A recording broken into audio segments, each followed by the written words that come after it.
Attention, tribe. Trucking industry. Ready to take charge Join of us your for future in the CMC trucking Live. industry. Powered by Join us for Truck CMC and Live Mastic. at the Powered by Mid-America Truck Trucking and Show, Mastic. March At the 26th and Mid-America 27th Trucking in Show, Louisville, March Kentucky. 26th and Led by 27th Kevin in Rutherford, Louisville, CMC Kentucky. Live delivers Led by actionable Kevin insights Rutherford, and real-world CMC Live solutions delivers designed actionable to insights help and you real-world transform your solutions business. designed From to help cutting-edge you transform strategies to your hands-on business. advice, From this cutting-edge is the event strategies to that puts hands-on you advice. in the This driver's is the seat of event that success. puts you Don't in miss the this driver's life-changing seat of success. experience. Don't miss this Be there. life-changing Be unstoppable. experience. CMC Be there. Live. Be March 26th and 27th CMC at the Live. Mid-America March 26th Trucking and Show 27th in Louisville, at the Kentucky. Mid-America Trucking Show Register in now Louisville, at Kentucky. truckingshow.com. Register now at truckingshow.com.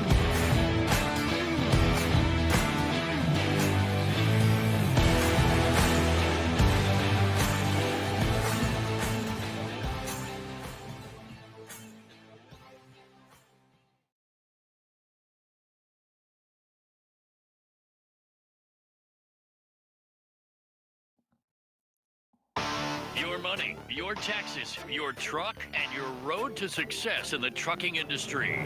This is Trucking Business and Beyond, the show that puts the money where it belongs, back in your pocket.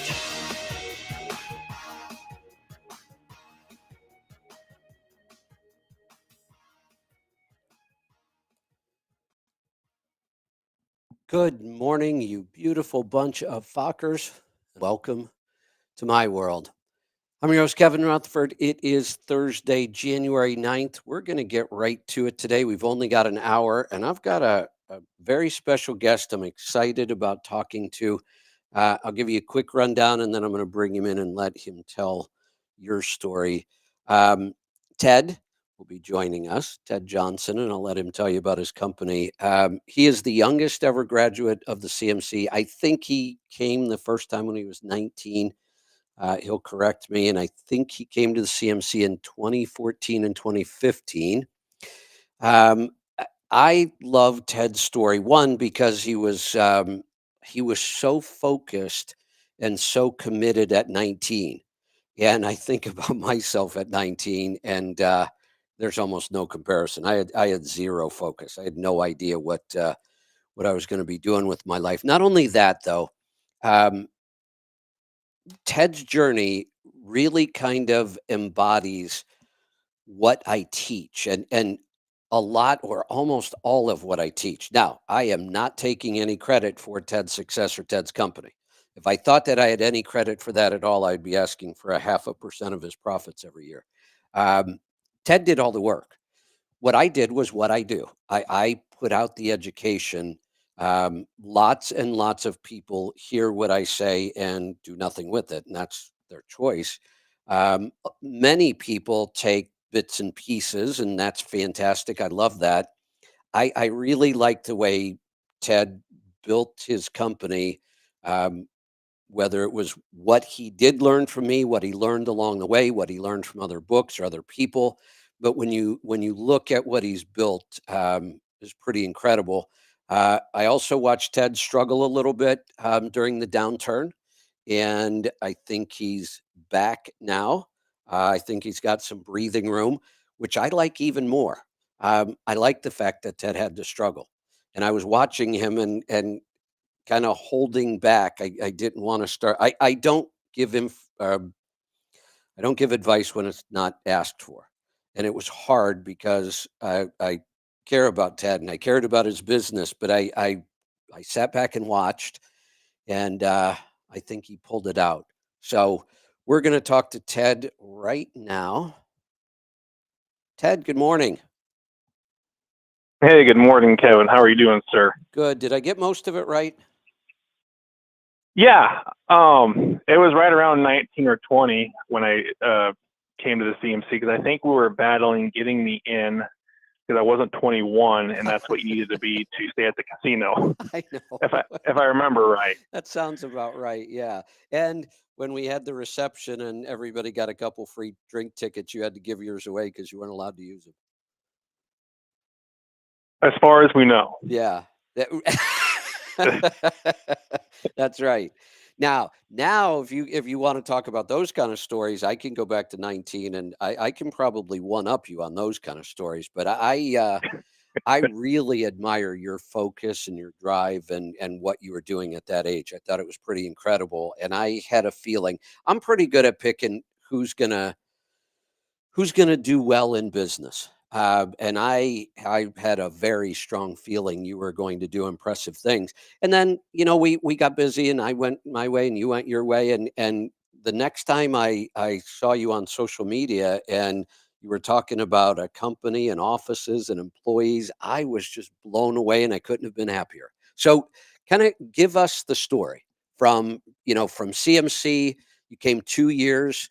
Um, what that did for you and what you learned, and then give us the story of your company right up till today, because I think it reads like a good movie script.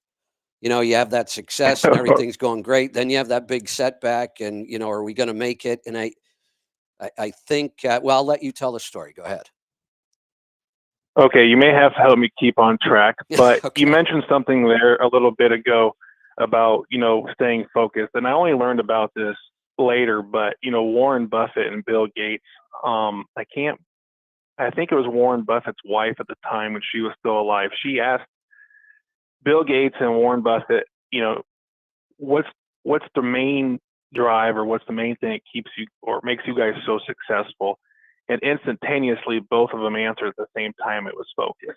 Now, whether you agree with anything with Warren Buffett or Bill Gates, that's besides the point. But they've made a lot of money. They've had a lot of success, and that's it, right? It's just focus. And I look at Steve Jobs' life and what he did with Apple, and that man stayed focused. I think there's 3 movies out about Steve Jobs, and they're incredible, and they really show that he stayed focused, and he was all about building Apple, and it's an incredible company and product today. Yeah, yeah, it is. So I just wanted to highlight the importance of being focused, and I don't know. I guess I was just so determined to prove everybody wrong. That's why I stayed focused. So I That, was driven a little bit differently that's a big to be motivator. focused. But Yeah, no, that's a big motivator. yeah, That's a powerful motivator too. Yeah. so I was, I found you on SiriusXM, our mutual friend Mike Thompson. I met him by Grand Island, Nebraska, one day. We just met. He was the first person who ever said anything positive, about being in business and owning your own truck. He turned me on to your show. He says, "You've got to listen to this guy on SiriusXM. He comes on at night." So I started listening to your show, learned about you, took a lot of notes listening to your show. And I think you were coming on, I think it was 11 p.m. Central Time when I was listening to you, like 11 to midnight. Yeah, it was midnight Eastern time, and I lived on the East Coast then. That midnight show is what wiped out my sleep cycle, and I'm still trying to fight to get it back. That was a brutal schedule for me because I was still running a trucking company, I was running an accounting company, had the radio show. I had to go on the air at midnight, and it was I enjoyed it, but it was pretty rough on my personal life. I had no idea. I'm so glad we did this. That it was Mike Thompson. That's fantastic, Yeah. Mike. Thanks. And I, Look at what happens. When one person just pays it forward. What a difference that can make, just with a recommendation. Sometimes. right. And maybe it was actually York, Nebraska, where I ran into him. We were at a shop. He was getting a grease done on his truck, and I pulled in behind him, and I don't know, we just hit it off. It went so well, and I got his phone number. I stayed in touch with him. So like I would listen to your show, I would call him constantly and just ask lots of questions. And he was my he was my first mentor, Yeah. and then you came along, and I started calling into your show, and then I learned about the CMC, and I'm like, wait a minute, I need to go to that. And I remember listening to your show on a Saturday. You were on for 3 hours on the weekend, and you had said that the show was full, like 225 people I you think had attending. 250. I think was our limit at in Kansas City there at Harrah's. That's why we ultimately moved up to Council Bluffs so we could have more people. That was one of my business mistakes. We should have never moved that event. We should have just stuck to 250. The event got too big for us, and we couldn't handle it, and the cost went through the roof, and we weren't making enough profit to make it worth it anymore.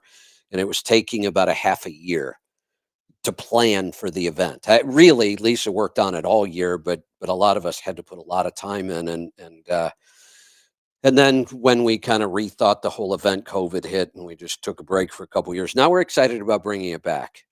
This first year has been a big learning experience for me. Next year, CMC, in some ways, will be the best ever. Content-wise, it will be the best ever. But that 5-day live event was a lot more than just content. It was an experience. It was contacts. I'm sure you probably still have people you talk to from there. Lots of friendships were made and mentors, and that Harrah's was by far our favorite. Those last couple of years at Harrah's was just fantastic. Yeah. So I call into your radio show and I said, hey, I'm 20 years old, 19, 20, and I'm like, I want to buy my first truck, but I need to go to that CMC.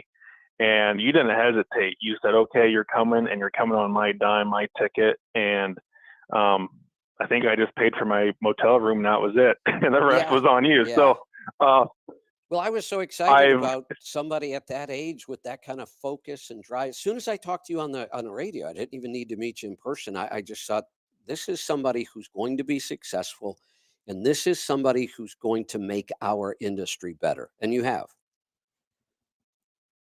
Well, I appreciate that. I've had the right teacher and the right education. So, we went to your CMC, and you said you touched on it a little bit with all of the contacts and relationships built there. I learned just as much in the classroom, so to speak, the big room when you were speaking, and then you had your guest speakers on stage like Chuck Snow and such. And I've stayed in touch with him. He's been a big help of mentoring me too over the years. I've been able to call on him. But I learned just as much in that room as I learned out in the parking lot, and no one got any sleep. I mean, that is true. We stood in and then you would go do your show still at night in the parking lot at midnight, and we were all there visiting, and just, I don't know, I've got 50 people's phone numbers, and I still stay in touch with everyone there. I mean, not only was it the education that helped my story be successful, but it was the people that I met there, and I could still call on to this day and ask questions. I mean, that was such a powerful event. Just so people understand, and when I say I learned how to put on an event, I didn't do anything in the background of all this stuff. It's all the team that did it. Because I'm like the big vision of what I want this thing to look like, and then it's my team that does it all. If I had to do any of that stuff, it would never happen. From Anthony Robbins, I've spent a lot of time in Anthony Robbins, where I learned a lot of the stuff I teach now, and his schedules were absolutely brutal. I did a 9-day event in Hawaii, and it was, you better be up. They provided no meals, none, no snacks, no water, I mean, you had to provide for yourself. You had to get up at about 6 a.m. to make sure you could get some breakfast before things started. And there were some nights, not exaggerating, that we were still doing things at 1 o'clock. The night we had to do the big firewalk, 45-foot firewalk, we were still up at like 2 o'clock in the morning. That was the schedule there. And our schedule wasn't all that different. We would start at, I think you had to be at breakfast at 7 if you wanted to eat, and we did provide the food. I think every morning we started at 8, and when we say 8, it's not 8:01, it's 7:59. And we would finish the everyday stuff somewhere between 5 and 6. There was always some sort of an event or another breakout class in the evening. Then I would do my show. Then it would have been Central Time, I think. So maybe it was 11. And I would be exhausted. I would go up to bed. And I remember looking out my window at like 2 o'clock in the morning when I woke up, and I'm like, those bozos are still out in the parking lot. That Bruce was out there helping somebody change a turbocharger in the parking lot one year. It was just, it was a crazy schedule, but it was a lot of fun. And when the week was the last year we did it, the event starts on Monday, and people were in the parking lot on Thursday prior waiting, and it ended on Friday. And when we finally got out of there after closing everything out on like the following Tuesday, there were still some stragglers there. I'm glad you mentioned that. So I did not know about people showing up so early the first year. But the second year, I knew everybody would be there early. I mean, we had our own little Facebook group it formed before we left that first one. So everyone stayed in touch leading up to the second one. And yeah, I believe I was there. You know, like you said, it started on Monday. I believe I was there that Friday. I think so. Yeah. And then people would roll in all weekend long. And it was like you guys, because I couldn't be a part of that. We were all setting things up and getting ready, but I would watch and I would wander through when I had some time. It was like you guys were having your own little event before the event. Right. Yeah. Yeah. Yeah. It was a good time. It was. Yeah, I miss those days. And if you, I don't know, have you ever thought about doing it again in Kansas City? The thoughts there, one of the things we have to overcome is the cost of doing live events has gone through the roof. And we had I know people go, what do you mean you couldn't make any money? It was an $1,800 ticket and you had 400 people there, and you do the math and it sounds like an incredible amount of money. Our margins were razor thin.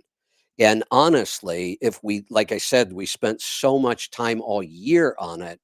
If I were to actually figure up all the time that everybody in the company put into it, I would have to claim it as a loss probably.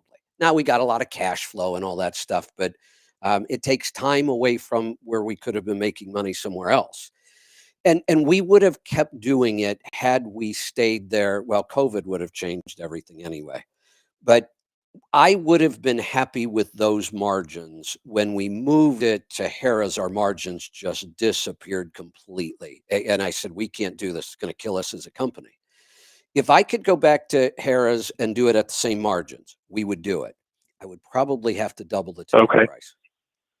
And that's not an exaggeration. Yeah. It's not me being greedy. I would have to double the ticket price to keep those small margins that in reality probably aren't worth it for us as a business.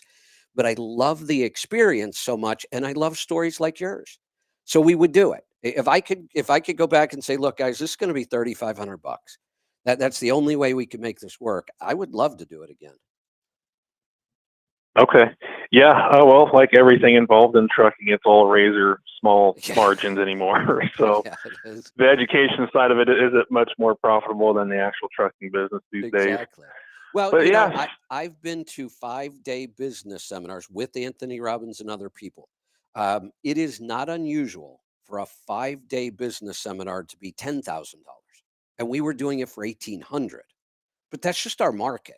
Right. I can't charge people $10,000 in the trucking industry. It's not going to happen. I would be ecstatic if I could charge $5,000. If I thought I could put 100 people in the room back at Harrah's again for $5,000 a ticket, we'd start planning it today.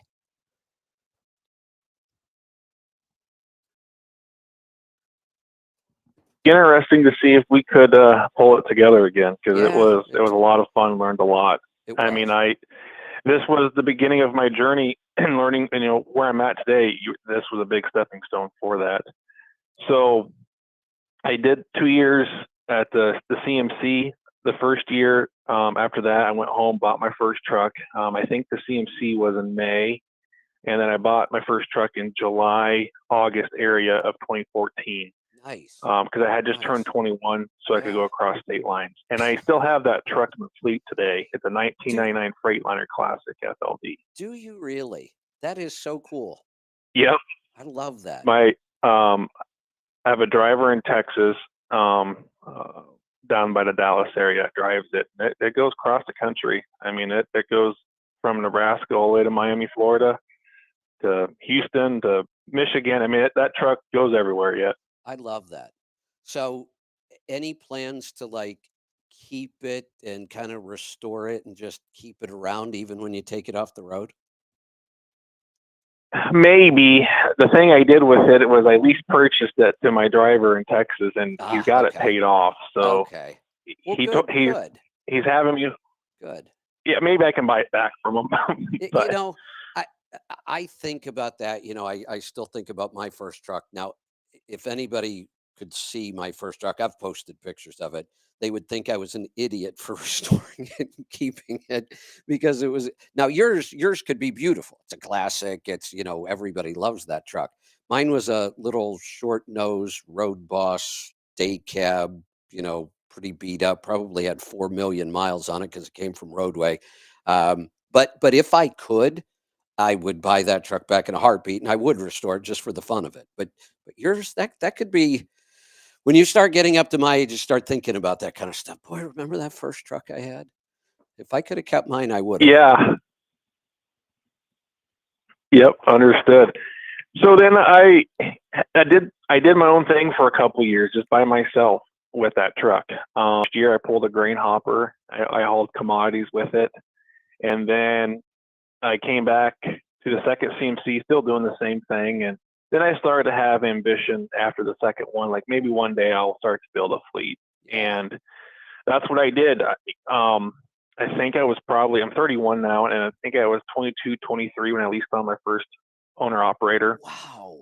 And yeah, and in between going to reefers, I'm all refrigerated now, but after the hopper, I did flatbed for a while.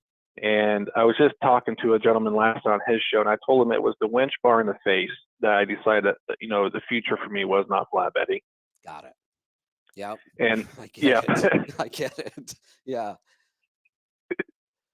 so then I brought my first owner operator on, but before I brought him on, but my intentions, Kevin, were never to really build a fleet. I was thinking I wanted to do an acquisition, and between my owner operator and I at the time, we were hitting a lane really hard from Nebraska to Minnesota.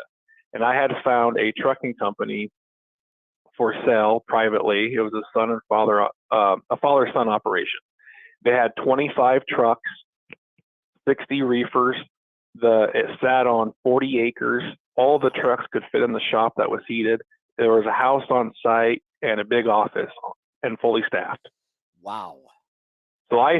So my plan is I built a team of people. I hired one of the top 5 accountants. I hired one of the top 5 attorneys for trucking. I found a bank that wanted to do the deal, and the bank was from Florida, an investment bank. So I got all these resources, built a team, like a board of directors, so to speak, and this deal was ready to sign and go through. So I think that was in 2021.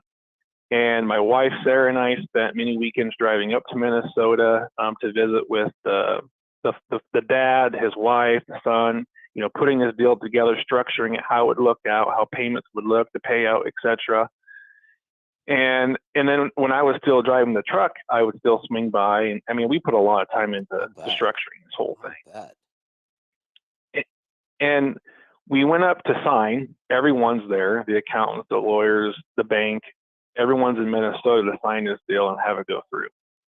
And that night, the son decided he wasn't going to sign the paperwork.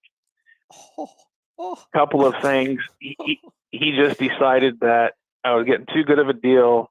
I think he was maybe a little money hungry. He was, a young guy like me, who liked the money end of it, had one foot in, one foot out in the business all the time. But he just decided in that very moment that he wasn't going to sign the paperwork, and he wanted to continue it on.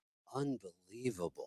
It fell apart, and it was just as bad as you could think it could be. It's stories like this that, we've said, the American dream after owning a home is owning a business. Everybody thinks they want to be business owners, and everything would be fantastic. And they don't know how wrong things can go like this.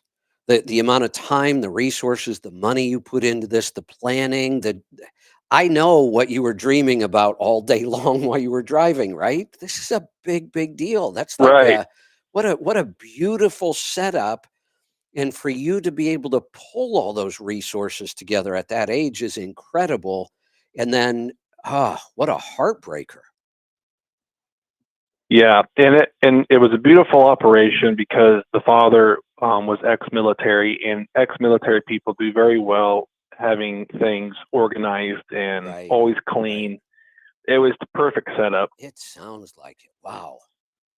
Look, So yeah, that felt if I would have wanted to build a fleet, and I got the close once, and I had 11 trucks for a while and screwed everything up. And that's how I learned a lot of what I learned, and then decided that that probably wasn't the direction I wanted to go. If I would have, you just described my dream operation, size, all of it. I mean, what a wonderful setup. So I know all the emotions you had to have gone through over this.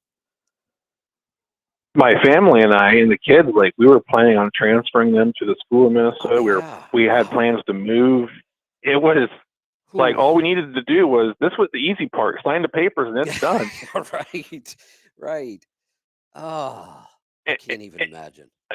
So then, yeah. Oh man, I was torn up, and I'll then so we bet. made the drive home, and I'm sitting there thinking, like, my life's over with. I just wasted an entire year for nothing. Surely Yeah. tomorrow they'll call and they'll have a change of mind. That never happened. Wow.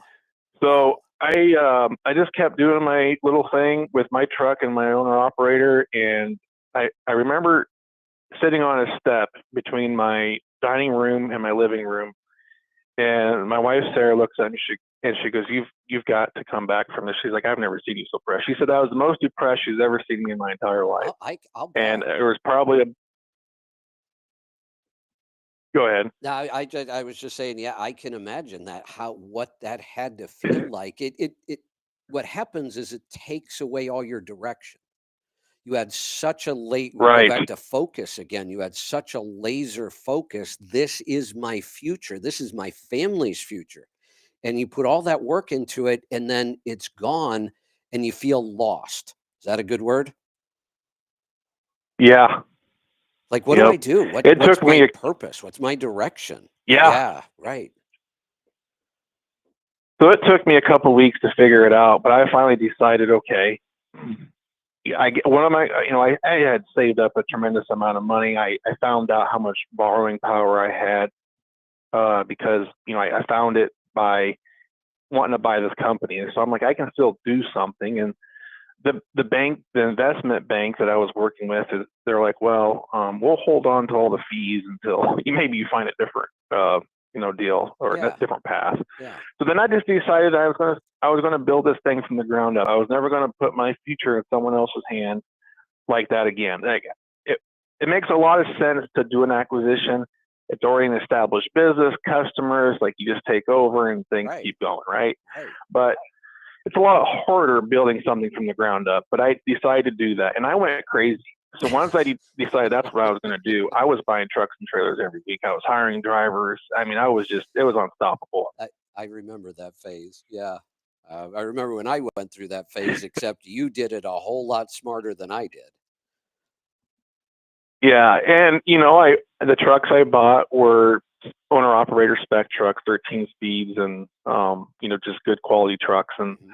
500 horsepower such. And I don't know, I started hiring guys, building a team, and the best thing that ever happened to me was, I mean, my entire team is incredible, and everything that we've been through the last 2 years, I would not want to go through with anyone else. Like this team that I have cares about if we survive or don't survive, and everyone looks after each other. And I never knew that my company would go to Florida, and we started going to Florida because I hired a group of guys, and they're known as the Tomlinson brothers.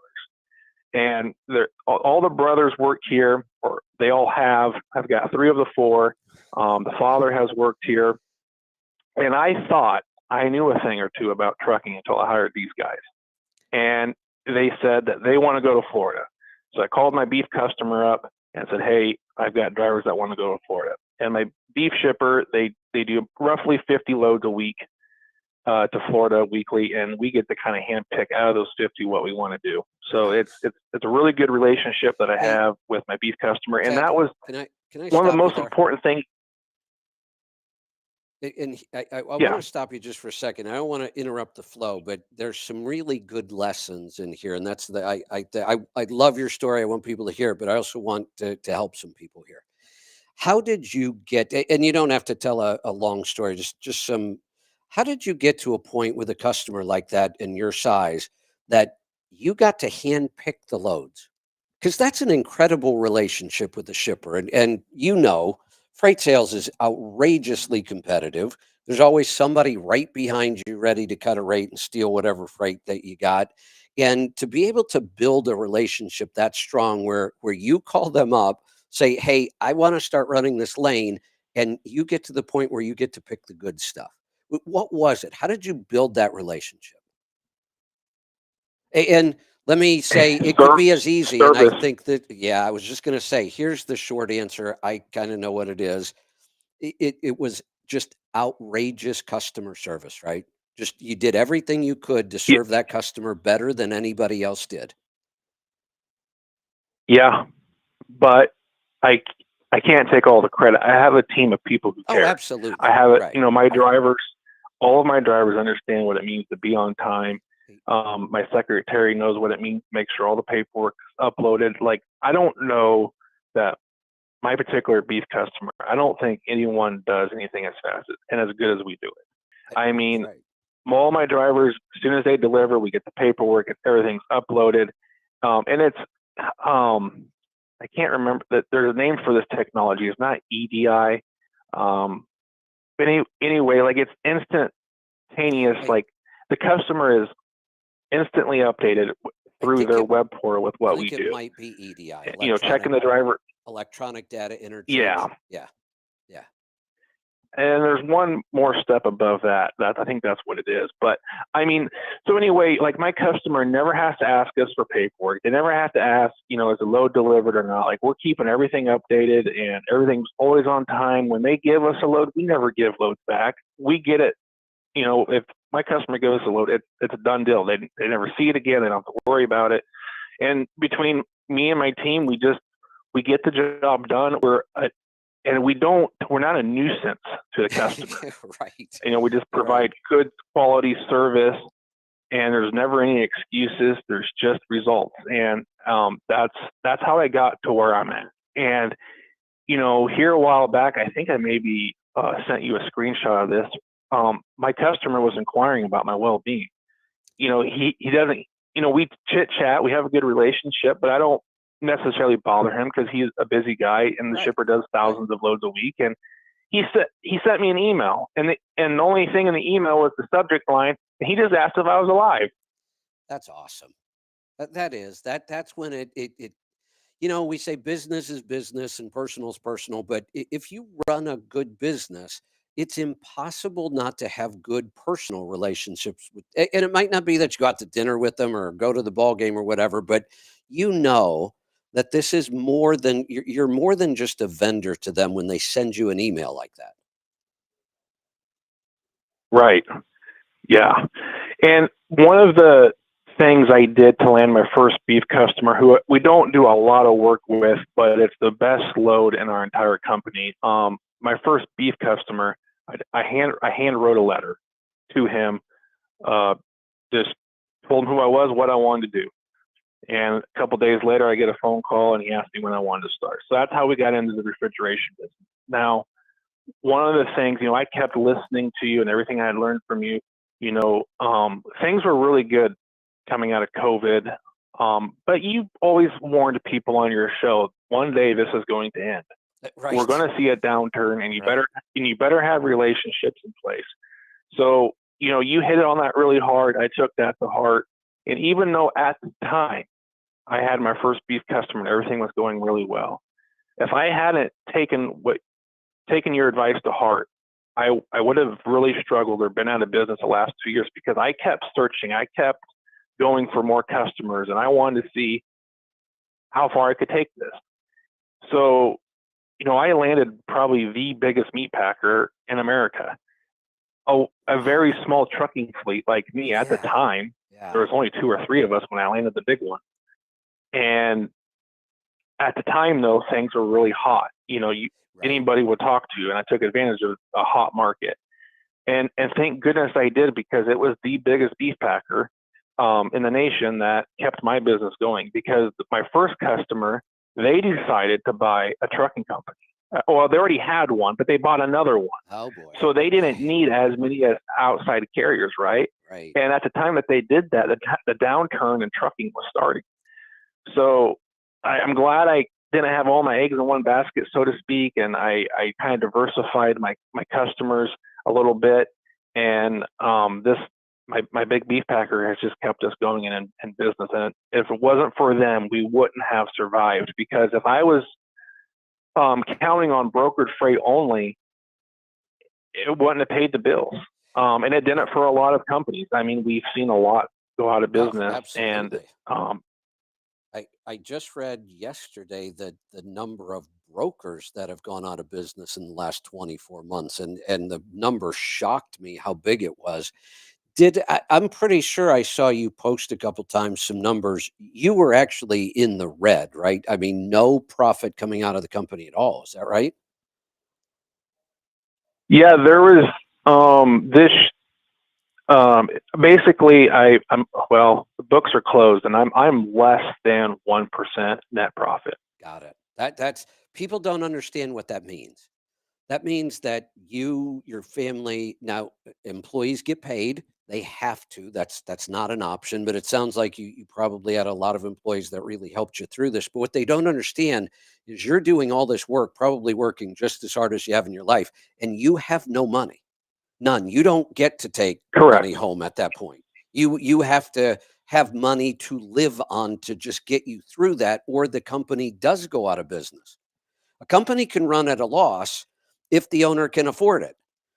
And if the owner can't, when the company starts losing money, it usually long before it starts losing money. What if it's only making $30,000 a year and the owner can't live on $30,000 a year? That's how companies go out of business. You were to the point where, and I've been there a couple times in my career with a couple different businesses. You're working your ass off and you don't get anything at the end of the week. Correct. That's a Yeah, tough, that's and a I tough had place. so leading up to July, I mean, the business was negative, and I remember standing in my office. There was a lot of days I didn't even want to be here. I'm like, I don't know why I'm Oh, I doing know. this. No matter how hard I work, we're not profitable. And when life gets tough for me and things start falling apart, I just want to kind of isolate myself. And I didn't even feel like leaving my bedroom in my house most days. I know. And I remember telling my secretary, I've got to do something different. And the two options we have, I told her, I said, we either close this thing down or we do a pay cut. And it's really difficult for me to tell my entire team, like, you guys are awesome, you do a great job, but tomorrow you're going to be worth less. Pay cuts just, that was a very hard thing for me to do. So I sent out an email to everyone in the company. Everyone got at the same time. And I said, you guys have to decide. You guys have to make a decision. You can either accept a 5% pay cut or we shut the doors at the end of July. And the reason I said at the end of July was because my insurance policy renewed August 1st. Yeah, that's a big hit. And I sent that email out between like July 15th and July 20th. I mean, I waited kind of towards the last minute because I wanted to see if there was anything else I could do besides do a pay cut. But there wasn't anything else I could do. So whether if I'm blessed or cursed, the entire team decided to take a pay cut. Wow. Let me stop you there, Ted, because there's another lesson here, and it's virtually the same lesson about the customers. The average business, I'm not even going to say a poorly run business, the average business, if they had to go to the whole team and give them a pay cut, the people would have just fled. They would have left. So you did something extraordinary building that team. You chose good people. You treated them really well. They knew that you cared about them, and then they cared about you. Because employees, and this isn't a knock against employees, I understand people have lives and bills and all those other things. It is extraordinary when employees will take a pay cut and stay. And that tells me a lot about the owner and what he's done. And I want to go back to something else, because like every good leader, the credit goes to the team. But as leaders, we shouldn't forget. It's not that we should dwell on it, but you mentioned Steve Jobs. You've watched the movies, you read the book. Apple, do you think Apple would exist today the way it does without Steve Jobs? No, No, no, it no. wouldn't. Elite Express would not be here today without you. I get it. The team does. It's kind of like me saying, I taught you a few things. You did the hard work. You hired the right people. You treated them right. You trained them right, and they knew you cared. And you can't do anything like what you've done without a team. But a team wouldn't exist without you. And we shouldn't dwell on that, but we shouldn't Right. forget it either. Yeah, and if I did, I've done a couple things right in order, and it's all hindsight looking back. But one of the things that was part of the success is, like you mentioned, I chose the right people, Right. good, hardworking people, and the other part of it was relationships with customers. If I didn't have the team that I have in place now, and if I didn't have my big meat customer, we would have been over with. I mean, because there was no room to be splitting, I would say 60% of our freight, and I'm probably being conservative, but 60% of that freight is all direct shipper. And if it was any less than that, and I had to share a piece of the pie with a freight broker, I'm already living on less than a 1% profit margin. I just don't think that if I didn't have those direct shippers and the relationships that we have, I think we'd be toast too. Absolutely. Yeah, because But you were down to not razor thin margins, no margins. You were taking money out of your pocket to keep the business going. Yeah, and I have a team of guys and a gal, my secretary, that was willing to run towards gunfire with me and just keep fighting, and we all got kicked down. On days I wanted to quit, they encouraged me. On days they wanted to quit, I know I encouraged them that we'll get through this. I mean, the people who have been doing this business, and they're at the end of their career, they've probably been at it for like 50 years. These guys have all said this is the toughest they've ever seen it in the history of trucking. Mm-hmm. Yeah. And the thing that probably caught up with me a little more too was when things started to go to heck, I was like in my 10x growth mode. I wasn't anticipating everything that's taken place the last 4 years. I don't want to turn it into a political show, but that really wasn't anticipated when I was building the company. Right. And, in the last 4 years, it's just all gone downhill, especially the last two. Are you feeling that same optimism I've been talking about? And I don't know what's going to happen. None of us can predict this. There's lots of things that could go wrong. But if nothing else, just the feeling of optimism makes everything easier. Yeah, I do feel that, and I can put this into a little bit more words. So there's like a financial bank account in my life, and there's an emotional bank account in my life. And both those accounts have been running really, really low the last couple of years. Yeah. And I feel like, both of those are starting to get ahead just a little bit here and there. We just have a pro-business administration coming into the office. And you see the news like I do. There are companies that aren't even U.S. based, but they're coming with billions of dollars to invest. That's so exciting. And that's just good for anyone. I know. I think the people that listen to the show hear a difference in my show and my voice and my plans from the last couple of years where I said I was in a funk. And here's the thing. I learned something from this. This was my first, not just because during this funk, we also had the financial boom going on, which was just odd. And then we had the downturn. I haven't experienced anything like these 4 years in business, but I learned something. The next time, I'm going to fight a lot harder not to get into a funk just because all that stuff is going on. Right. And I feel like I have a second chance with my business, because I think we've made it through the lows of the lows and the toughest situations. And I'm already planning on what I'm going to do different. That way, if a downturn comes again, it's not as painful. Right.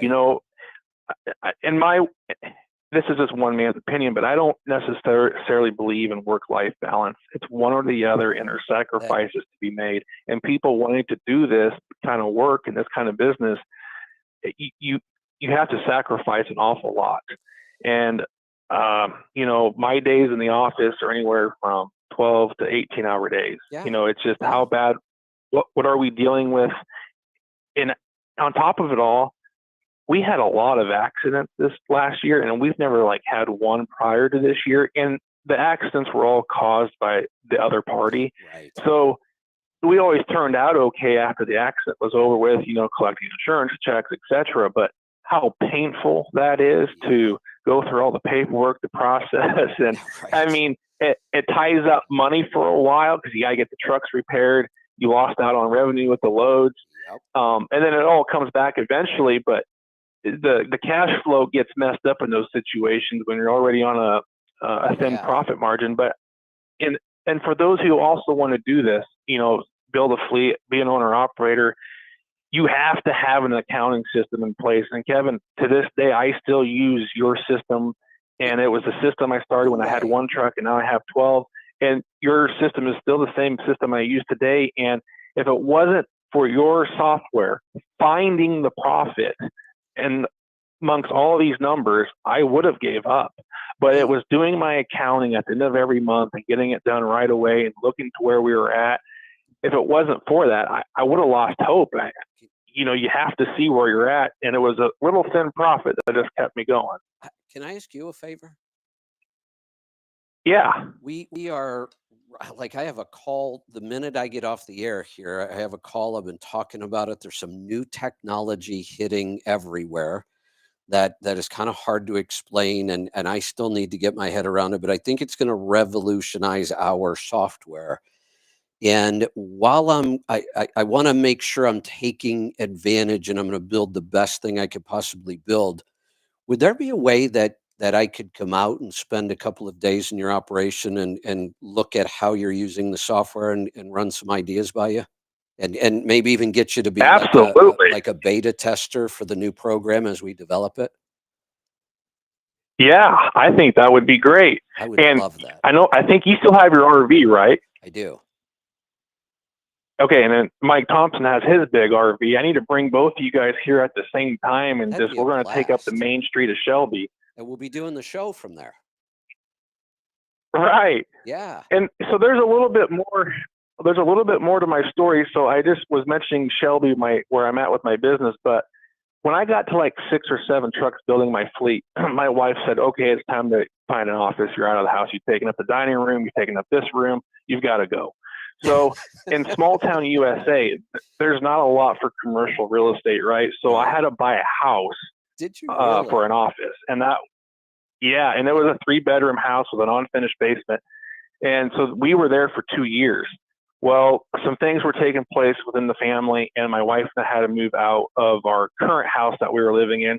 And so then I had to relocate my office out of the house into some, I'm on Main Street of Shelby with an office building now. So I'm more than legit than I ever been. And I moved here April of this year.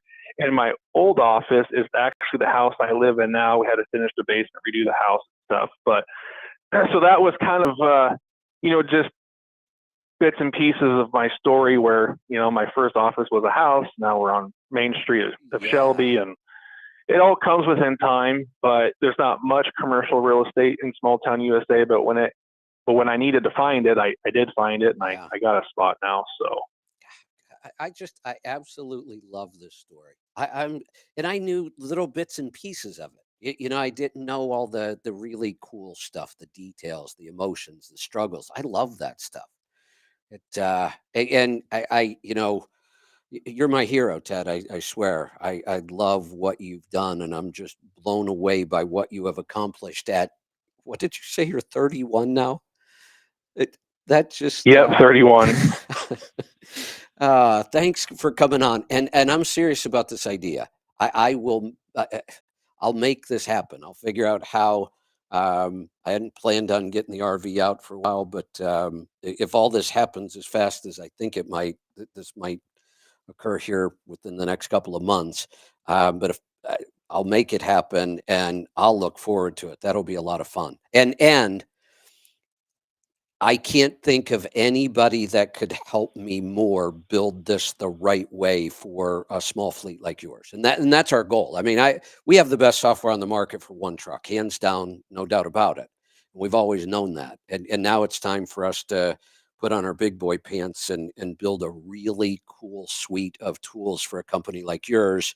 And I can't think of anybody who could help me do it better than you could. Well, I appreciate that, and I'd be honored to do so. Now, that was just a crazy idea to bring the RV down. I know a plane ticket no. would be easier, but I it was would a thought. love to be able to, because then I wouldn't, I wouldn't have to say, well, I got to get in and out of here in a couple days, and I got to drag all my equipment, try to do a show. Although, if I do fly in, if you could find a closet for me somewhere with an internet connection, I'll just drag my equipment with me, which isn't a lot these days, and I'll do the show from your office. But and if Mike and I could pull in with the RVs, and hey, we'll get. You might have been there the same year TJ was there. Do you know TJ? The name doesn't sound familiar right now. It seems like that was TJ is he from California. California? Yeah. Yeah. Yeah. He's the I've only met him through X. okay. He's a wine and spirit distributor, and he was like, I think when he first came, if I remember right, he had like between 10 and 20 trucks, maybe right around where you are now. And he's got a pretty big operation now. It seems like those were the same years he was there. But I didn't meet him at the CMC, but I have met him on X. Yeah. And the reason I bring him up is because he's got a coach, and we could have our own little coach jamboree at your place. Right. And we have a ballpark not too far from my office, a couple blocks that has RV hookups too. So this plan could work. And I just want to mention something else quick, if I may. Sure. Through the last 2 years of hard times, right? And for those who are experiencing what I have or are going through still, one of the things that kept me motivated to keep fighting was, you have to find things that you can control, because, a bad economy is out of our control, right? So one of the things you also teach is health. And, I got really big. I guess I was eating my depression away. Right. I got up to 270. Really? And wow. I decided, I got up to 270 pounds. It was big. Well, and I just decided that I was tired of, feeling depressed, and maybe I'll work on things I can control during the hard times. And one of the things I decided to take control of was my health. And I started eating carnivore, doing the things that you talk about. And I got myself from 270 to 230. Excellent. And, I dropped off 40 pounds. So, yeah, congratulations. Wow. And I just mentioned that way, people struggling with business, just do what you can with your business, but take control of the things that you can, and you'll start to feel good about something, even if it's not business or your bank account, but you'll start to feel good about something. Did you also feel this as you were losing the weight? Did you start to see that you were thinking a little better and clearer, and you had a little more energy, and you could kind of weather those really tough days better? Yeah, absolutely. Yeah. Getting my health right made me fight probably a little better, smarter, harder, all of those things. Yeah. That health, was what finally convinced me to do the health thing was, well, it's wonderful that I can help people and kind of give them some ideas on how to do what you've done, and you've taken it to 10 new levels. But what good is it if they end up sick and unhappy and they can't think clearly, and then a downturn comes, and maybe that health was the difference. Maybe that because it comes down to some some pretty minor differences on whether you survive or not. And I thought, you know what, it's just the right thing to do. Nobody else is really teaching people how to be healthy. What they are teaching is bullshit, and it doesn't work. And that was a big part of why we did it. I've got I now look at health as a business tool, a really powerful business tool. When you get yourself healthy and you're thinking clear and you've got energy and you can weather those storms, and we're always going to feel like crawling into a closet and closing the door, but sometimes that health that helps you, get back out of the closet and get to work again. Yeah, absolutely. I agree. And there was a lot of days during the last 2 years where I thought, surely that was the worst day I'm ever going to have, or worst day I'm going to experience. No, when you think you've experienced your worst day, just know there's a worst day coming. Well, and you just got to be prepared. Here's the phrase you can use. I think this is not that I've really ever watched it, but I think this is like a Homer Simpson thing. That's not your worst day. That's just your worst day so far. Right. And that's the meme I was thinking of when I said that. That's right. That's right. Exactly. Yeah. Here, let me give you a little encouragement. No, that's not your worst day. It's just your worst day yet. Yeah. And my drivers are very good sharing that meme when they know that we're having a bad day in the company. Yeah. They're very honest about keeping that going. Good. So maybe we'll have to get another show going, when times are better. But right now, we're just coming out of a very hard last 2 years. Right. So I'm glad we touched on the story, some things that I've done to weather it. Hopefully it can help someone else if they're going through what, I'm experiencing. The whole industry is, but yeah. It's starting to feel like there's some light at the end of the tunnel, and I don't think it's a train this time. Yep, I agree. Fantastic, Ted. I can't thank you enough. This has been my most enjoyable show in a very, very long time, maybe ever, really. Well, and my journey started with you, and I guess that was the one thing that I did right, and to help me succeed through all of this was get the education first before jumping in with both feet. And I continued my education. I kept listening to your show and did reading some other material, but education is powerful, and that power was enough to weather the storm. It is.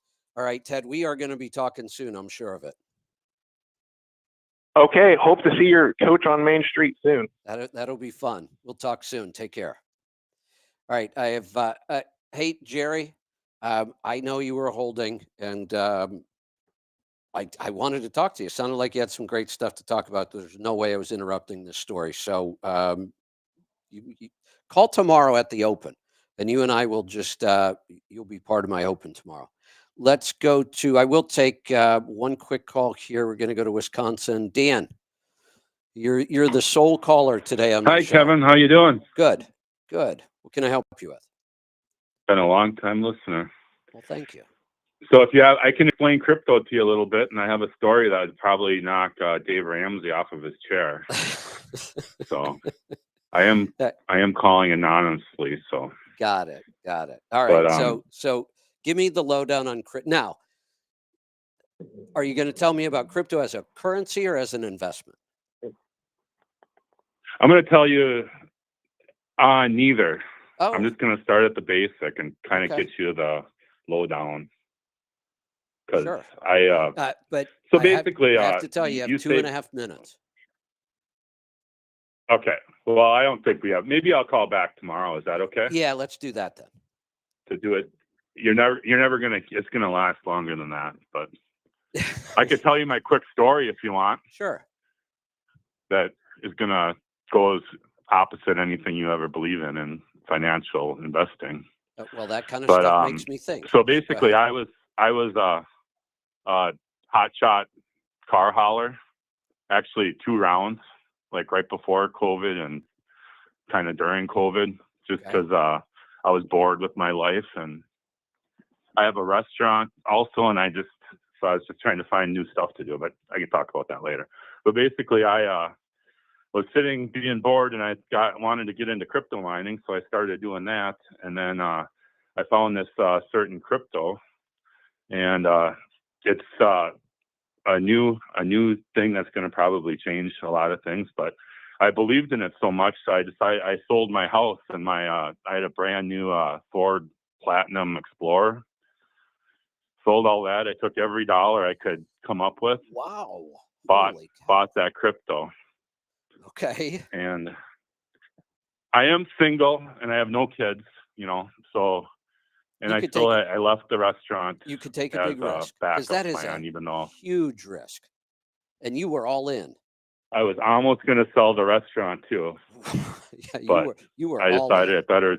Now, Dan, and we only have a little bit of time. I see Mike and Kevin are already here, so I'm going to get to them on time today. But not to take anything away from what you've done. It's not going to change anything about what I think about crypto. It's not. I've done enough work to know. No, I'm not saying it as that either. Yeah, It's just a crazy story. Here's the thing: I want to to get into like the basics of it. Yeah, and I want to hear it, and I want everybody else to hear it. But you will hear me while you're talking put out all kinds of disclaimers, and the reason is, Yeah. I feel like I have a responsibility. There are a lot of people listening, and sometimes people come in the middle of a story and get things way out of context, and something this important, a big investment like this. It doesn't matter to me if you ended up a multi-millionaire from this investment. Maybe that happened. It wouldn't change a thing. And my message to everybody else would be: people win the lottery every day too. The only difference here is you took a very educated, big risk, but it was still a huge risk. It wasn't just buying a lottery ticket. You put a lot of time and energy and thought, and then made that big leap. To me, that is not the average person. It's never going to be the average person. I went through this with AOL. I had friends who became millionaires on AOL stock. It was one of the first big tech companies that a lot of average people got into, and I watched them become millionaires, and I wouldn't put a penny into the company. I just teach the average person how to manage their money, and this would never ever be a part of that. I'm happy for you, whatever the story turns out to be. It sounds like it's going to be a good one, and I want to hear it. But just so people know, there isn't any story anybody could ever tell me about crypto that would change the way I look at it. Yeah, And someday, I always start somebody, my story out that way too. yeah, So someday somebody might I was call me up and go, "Boy, Kevin, you were really an idiot. You told people not to go do this." And I'll say, "I know." And if the next big thing like this, I'm going to tell them again. This is something you should go all in before you decide to invest any money, and just realize what the odds and the risk are. Here's the problem: why I'm so adamant about this too. Much of your success in this was completely out of your control. My family gets mad at me sometimes because I hate playing card games that are just pure chance. It just makes me insane. I can't sit there and enjoy it because I don't have any control. It's just whatever cards got dealt, we all flip them over, and I know it's just a game, but that's how my mind thinks. So when it comes to business, I can't imagine having money and time and things into something I have so little control over. So that's just that's my approach to business and money, and it's why if somebody gave me a 99% guarantee that something like this was going to make me rich, but I had no control in the process or very little control, I wouldn't do it. It's just how I think. And I think that makes me good at giving advice to other people about this kind of stuff. All right. And with that, Dan, I agree. Call me back. And this is my one and only shot into crypto too. Yeah. I'm not. Okay. I don't ever want to invest. I don't mean to cut you off, but I did. Call me back and we will talk about it, because I do want to hear the story, but I also I have to apologize for being late again. Sorry, guys. Good morning. No problem. Morning. It was only 3 minutes. Yeah. That's not too bad. What's 3 minutes? Amongst friends. Right. Right. Friends. I've heard that's a good thing to have. You I should try some You sometime. should try it sometime. Yeah. I know you guys are busy and you don't necessarily listen to the show prior to you guys coming on, and that's okay, because sometimes I don't listen to your show either. Well, that's all right. But we understand. We had It gets repetitive. Yeah, it does. we had an awesome story today, and somebody you may know, he certainly knows you. He attended the CMC 2 years. Ted Johnson in Nebraska. Do you know Ted? Okay. Mm-hmm. Yeah, Ted was the youngest ever graduate of the CMC program. He was 19 the first time he came in 2014, and he came back in 2015, and he now has a 12-truck fleet with offices in a little downtown in Nebraska, and he's just got an awesome story. So we spent an hour talking about it. Cool. Yeah, it was fun. I want to do more of that with our little podcast too, is specifically fleets. We get a lot of our small operations, but it's a different story when you're talking about a fleet. Yeah. Right. But whatever. That'll be later. I think we're going to make this a theme. You know, we have all kinds of different themes on our show. I think this is going to be one. I love these kind of success stories. And we have, I'm very proud to say, I'm blessed that we have a lot of them that came out of the CMC. And I'm hoping we have a lot more. Speaking of which, I can put you guys on the spot. Sometime soon, I'm going to say probably within the next 2 months, I'm going to sit down. You know, the CMC is a year-long program now. I do webinars every other week, and we're on the downhill side of the 2024, looking forward to kicking off a new class in 2025. Could I get you guys to come on and do a webinar with me, kind of the stuff you did at the CMC before? Of course. I would love that. I'm up for it. I would love that. All right. With that, I can get Mike out of your way. is enthralled by somebody apparently who is No, Mike's retarded. retired. Mike's retired. Every time I use that word, Mike, I get corrected. Why are I we not know. allowed to use that word anymore?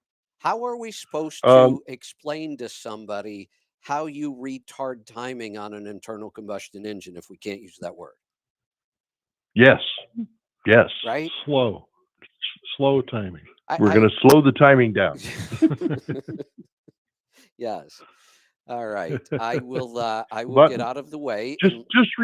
Just remember that I have never been politically correct. No, that's true. That's why we're friends. There you go. That's right. That's right. Political incorrectness is a wonderful thing. Yes, it is.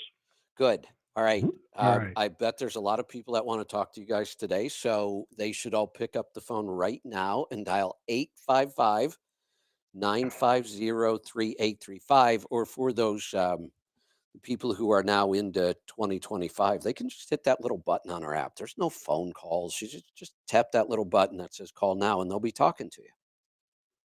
You got it. And that's on the Let's Truck app. Is that correct? It is. Yeah. You've got your own app. We do. We need our own app sometime. I don't know what we'll do with it, but we should get one. We'll brainstorm on that. All right. All right. All right. You guys have a great show. Thank you, buddy. All right. Take care. Alrighty. Thank you. All right. So this is the Rolling Toe Show on, it's January 9th of 2025. 2025. 2025. And we are live with Mike and Kevin Beckett of MD Alignment. We are the Rolling Toe Show. And to start this, I realized we started the year last week, but that was a surprise to me. I did not know that we were going to be having a show last week. So I'm referring to this week as the beginning of the year. And in that sense, I'd like to start something new, and it's going to involve more attention from Mike. Well, this is the only copy I have of our book in my office. Maybe we should be using a different copy. This will be fine. The intro is the same on all of them, I'm pretty sure. So what I'd like to do is I'd like to throw us all back in time to a time in prehistory for us, because it predates the podcast. So we're going to go all the way back to 1995, I believe it was, when Mike wrote his first book. And we are going to be reading the book, and then I have some questions and answers that were written up for the books that we've got for our listeners, so that we can come together as a group and understand better what we're trying to accomplish here. Okay, I got a question. You got a question? There's the original introduction, Yes, and then this is a forward that I wrote on the second printing. the second printing. So do you want the forward or do you want the introduction? You like the forward? I don't care. Let's do the forward and then the intro. All right. Okay. All right. So let's start with that. We're going to go right into it. This is Mike reading his own book.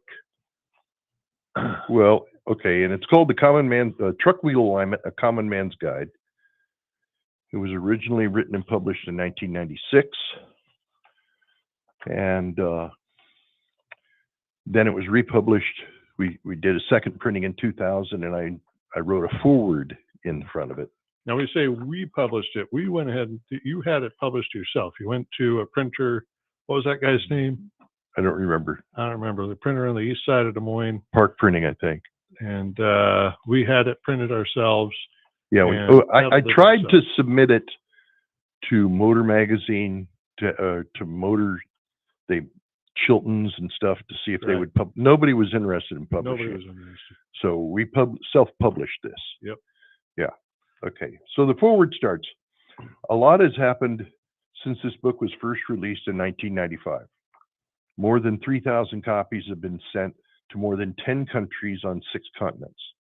Also, as a result of this book, Jack Hobson of ProTrack joined us in a very successful venture to produce a portable laser alignment system, the ProTrack QCT, which MD Alignment Services markets.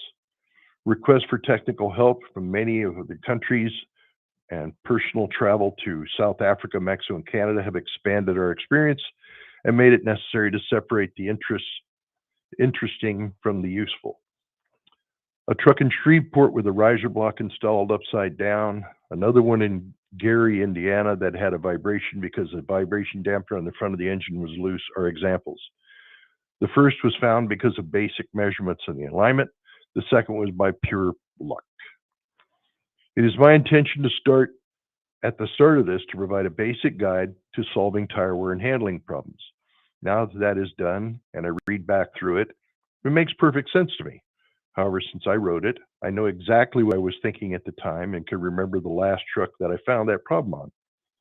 I hope I've been clear enough in my descriptions that you'll be able to understand what I have said and find the problems in your trucks. More can be said on all aspects of alignment and tire wear, but I didn't want this to be a 500-page dissertation on the subject. With this in mind, I have included a tech number so that you can ask questions that are not answered in the publication. Since I signed up for the phone service, I was asked what sort of questions would be covered. I didn't have any answer for them. They could be about twin-steer trucks or articulated buses or any number of the other subjects. However, I will not talk dirty and blow in your ear, so call somebody else for that. Thank you for buying the book. Hope you find it useful. All right. That's the introduction. That was the original introduction? No, that was the forward. That was the forward. Let's go through the introduction then. It's much longer. It's a bit longer, yeah. Are you sure you want to read the whole thing? Just Okay. the introduction. Just the introduction. All right. The procedures used in aligning trucks have been treated as a mystery, a dark art, the details of which are only available to a member of some exclusive society. Encouraging and building on this mystique are equipment manufacturers who don't even teach students how to align trucks. In fact, I've never found a school, private or commercial, that teaches the basics of how to measure a truck. Oh, sure, they'll show you how to use their equipment and how to push a button and read the screen, but the actual measurements are done by the system, not the operator. I can't remember the last operator I met who knew how to cross-check his system. Now, we can't put all the blame on the manufacturers. After all, they only build what the market will buy. And listening to their customers, they found that very few were willing to spend the money to train the mechanic. Most would pay $15,000 to $50,000 for a black box. The idea is that the proper system, any mechanic brought up to speed in a few days, and the shop would not lose its primary investment. On the other hand, if the shop spent the money necessary to properly train the mechanic, and then the employees were promoted, quit, or fired, the investment would be gone. So now you can see why the alignment systems have become more and more complicated and expensive. The manufacturers are trying to build a self-contained, comprehensive system that will meet the customer's demands for accuracy and easy operation. Currently, however, no one system fills the bill. To make matters worse, the producers of the products either don't know or won't talk about their inherent weaknesses. As a result, the technicians doing the alignment are working in the dark. Unless the individual alignment tech is above average in both drive and intelligence, he won't spend the time and effort necessary to reveal the shortcomings of his system. This is why more than half the trucks done today produce less than satisfactory results. For truckers and repair shops, the problems show itself very common cycle. First, the operator of the truck complains that the vehicle handles poorly. I got to turn the page. Or the tires wear wrong, or both. Then the dealer from whom the truck was bought says your warranty does not cover alignment, or your vehicle is within specifications. This is probably true in both cases, since there is only one truck manufacturer I'm currently aware of, this was back in 2000, that covers alignment under warranty. Another factor is that there are so many systems for truck measurement that measure differently, it is almost impossible to determine if the vehicle falls within specs. And for those details, you can look at a different section in the book. So the vehicle owner takes it to an alignment shop, and either they agree it is out of whack, or they say, no, the alignment's okay, and it must be the bad tires. In either case, he winds up at a tire shop for new tires, and usually 50 to 70,000 miles later, he goes through the same cycle again. After years of watching this cycle, it became obvious to me that the truckers and the repair shops need more knowledge to protect themselves.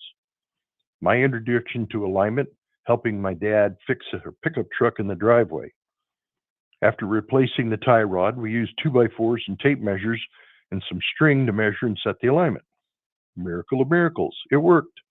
Truck handled great, tires were flat and beautiful. Years later, working with modern alignment systems, I was unable to reproduce the consistent results I used to get with the old strings and tape measures. Out of frustrations, I went back to the old system, with some modifications and some change in specs to accommodate radial tires. Consistent high mileage results occurred and are the basis of the alignment procedures which will be discussed in this publication. Online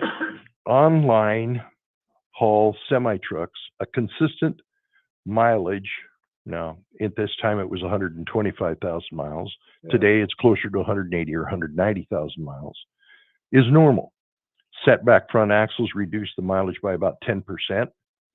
It does not matter if the truck is a cab over or not, mileages should be about the same. The tires don't know whether they're on a cab or over a conventional. They just know whether they're driving straight or sliding sideways, and the more sideways, the less tire life. This publication will outline the system that I have found to be the most effective way to measure truck alignment. I will also explain the popular methods of wheel alignment measurement and the relative strengths and weaknesses of each. In addition, you will be shown most of the common truck suspensions on the road today. Now, this was back in 2000. And what's good or bad about them. In the final section, you'll find representative samples of tire wear patterns for trucks and what causes it. Again, this was in 2000. So the tires that are listed in this are not current today. We won't be talking about those tires. Right. After reading this book, you'll be able to do your own alignments if you want to, or cross-check the work done on your truck by an outside vendor. You'll be able to read the tires and tell what is probably causing it. And if we break the cycle of tire wear, the truck operators have to live with. All right. So that's the intro. We'll do chapter 1 next week, I think. This is from 1985, I believe. 95 is when I published the first book. It took us a year and a half to write that book. Yep. Okay. And then after we sold a bunch of books, we decided to do a slight modification to the book and do a new intro and publish again. Now, and when you say that, you peddled it. you went to truck shows like the Mid-American Truck Yeah. Show, etc. Yeah, and the International Truck Show in Las Vegas, Right. and I went to several places, carrying books around to show people, say, hey, we got this. Literally carrying the books around. The books at one point had your own fingerprints on them. Yeah, on the the original one did, because I wanted people to realize you can get this book dirty. This Right. is not something you put on the bookshelf. Right, right, Even the way we published it, we put a comb binding on it right. so that it would lay out flat on the top of the toolbox and somebody could work on it and look at it while he's working on the truck. And they could order, I recall at least once in the 90s, somebody ordered that book with that comb binding, had not paid for it, Mm-hmm. and then sent the book back clearly and obviously removed from the comb binding, copied, and then placed back in the comb binding. Right. That's a way to save a buck, I guess. Yeah, I suppose. At that time, we sell the books now for what, $35 for that book? Okay. And at that time, I had the price quite a bit higher because I was trying to recover the time that I invested in it. Right. And apparently $100 invested in a book that would allow you to line your trucks all the times you wanted to save the cost of your steer tires. That $100 was too much money for that guy. Yeah, thousands of dollars saved. Yeah. But Oh, no, well. we won't save that. Yep. All right. So that's the book we're gonna go through, and then some questions and answers on the chapters as we roll through it for the first, I don't know, few weeks of this wonderful year of 2025. Okay. And maybe we'll get into. Is somebody on the phone? There are a couple calls. Well, let me relate one story Sure. that occurred when I was going to truck shows to peddle the book. Sure. I was at the International Truck Show in Las Vegas. That show doesn't exist anymore. And I stopped in at the Michelin booth. Nobody wants to go to Las Vegas anymore. That's why it ended. No, Anyway. that wasn't the reason. Anyway, I went into the Michelin booth and I bumped into an engineer named Jan Lehman. Jam. All right. And Jan, I said, I'm writing this book on alignments and tire wear problems. And I said, I'm going to give you this copy. And if you'd read through it, and if you have any comments or anything, my email address and phone number in the book, and I'd be glad to get a little feedback from you. And he said, oh, that's great. Okay, fine. That was like on a Friday. Mm-hmm. On the following, either Monday or Tuesday, I can't remember which day it was, I got a call from Jan Lehman. Mm-hmm. He says, I'm looking through your book and I'm reading this book and I'm seeing a particular tire wear pattern where the inside edge of the inside drive tires are wearing. Yep. And you're saying, as of 1996, right, that this is loose wheel bearings. Yep. I said, yes, it is. He says, we have researched that for 10 years and couldn't figure out what it was. And you're saying it's, yes, it is. And you can prove it. Absolutely prove it. Mm-hmm. He says, fabulous. Okay. So I was able to focus on one thing that the engineers at Michelin couldn't figure out, and it was simply loose wheel bearings. Now, since that time, they have changed the drive axle housings to make them thinner and lighter. Right. If this is in 1996, well, it was 98, 99 that they changed. And it wasn't until 2006 or 7 when the low rolling resistance tires came out that it showed up because of axle flex. Right. Okay. So it was kind of fun being able to do that.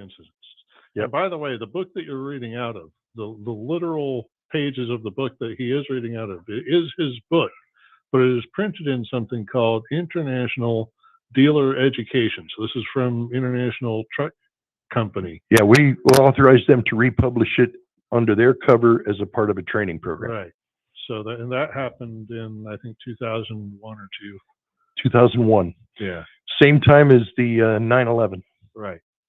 Right, because you were in what? I was Ohio? in Elkhart, Indiana, Indiana, which was the second training program I did for them.